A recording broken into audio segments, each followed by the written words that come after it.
I said that you were the greatest athlete ever, and here's the really she is the greatest.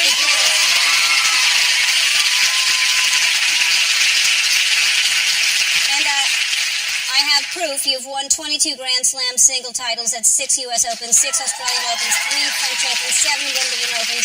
You've won 4 Olympic gold medals.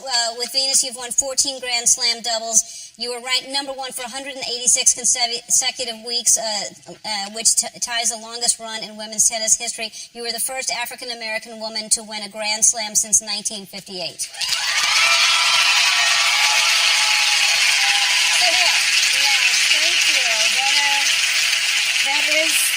That is a lot, and someone like me who's still playing and who still really wants to be the best in the world.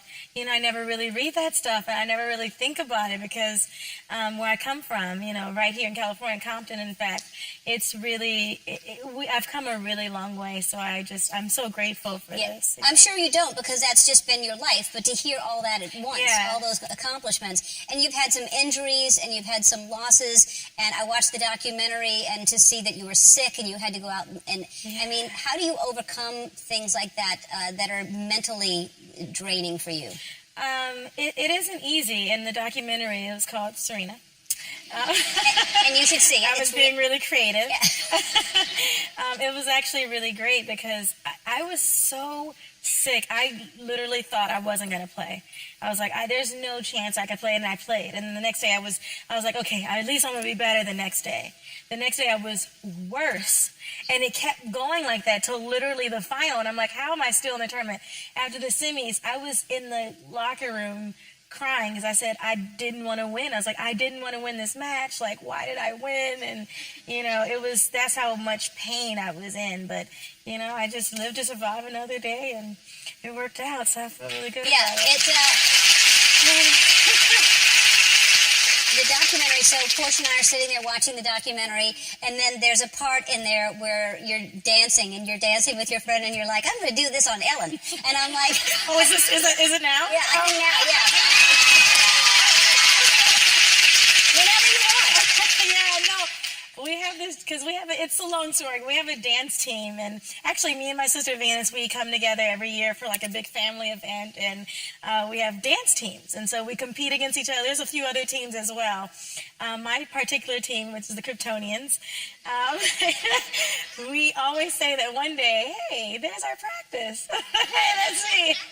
We always say that one day we're going to come dance on Ellen, kind of perform, so I'm going to take you up on the offer. Whenever you want. I'll give you guys a good show. It's fun.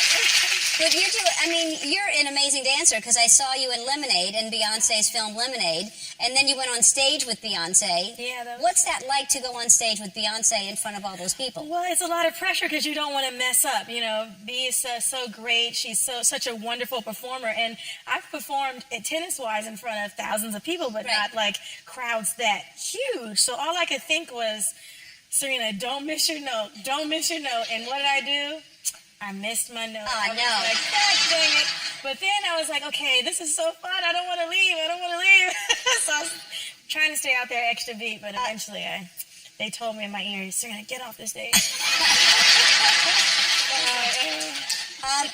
The reason you're in town, because you don't live in LA, do you, or do you? No, I don't live in LA. So you're in town to open up a resource center in honor of your sister. Do you want to tell everybody about that? Well, we're opening a resource center. It actually opens, we take our first people in January of next year.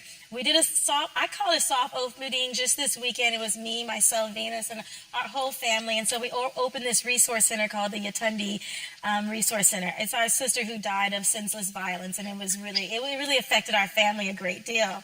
So what this center does, it provides resources to not only the victim, but the victim of the family. Like, my sister had 3 kids, and they were all there to see the opening, and it was so awesome and so heartwarming. And